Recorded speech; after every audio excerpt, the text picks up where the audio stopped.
सरकारचे प्रमुख म्हणून तुमचं काय म्हणणं आहे? बघा, सरकार या प्रश्नावर नेहमीच सकारात्मक आहे. सरकारने वारंवार निर्णय घेतलाय.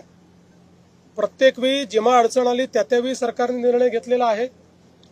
आणि या संदर्भात मी एवढंच सांगेन की सरकारची भूमिका पारदर्शक आहे, सरकारची भूमिका सकारात्मक आहे आणि ती भूमिका आम्ही सातत्याने मांडतोय. आणि यापुढेही सरकारची भूमिका ही सकारात्मकच असेल. आमचं सरकार सर्व समाजाकरता सकारात्मक काम करणारं सरकार आहे. आम्ही समाजांना एकमेकापुढे आणून भांडण करत नाही, सगळ्यांचं भलं कसं होईल हा प्रयत्न करतो. आणि विशेषतः मराठा समाजाच्या संदर्भात मी पुन्हा एकदा सांगतो, जेवढे निर्णय मी घेतले आणि शिंदे साहेबांनी घेतले एवढे इतिहासात कधी झाले नाहीत. आणि पुढेही आम्ही मराठा समाजाच्या हिताचे निर्णय घेतच राहू. फक्त हे निर्णय घेत असताना देशाचं संविधान, देशाचे हायकोर्ट आणि सुप्रीम कोर्ट यांनी दिलेले निर्देश याचं मात्र पालन करावं लागेल.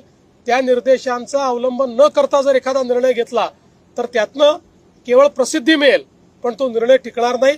त्यामुळे संविधान आणि न्यायालयाचे निर्णय यांच्या कसोटीवर जे ज्या निर्णय आम्हाला घेता येतील त्याच्या कसोटीवर खरे ठरणारे जे निर्णय असतील ते सगळे निर्णय आम्ही घेऊ. जरांगेंचं आंदोलन सुरू झालं की ओबीसी समाजामध्ये एक भीतीचं वातावरण असतं, तुम्ही त्यांना काय आश्वासन? मी असं स्पष्टपणे सांगतो, एका समाजाचं काढून दुसऱ्या समाजाला द्यायचं अशा प्रकारचं या सरकारने कधीही केलं नाही, आम्ही करणार नाही.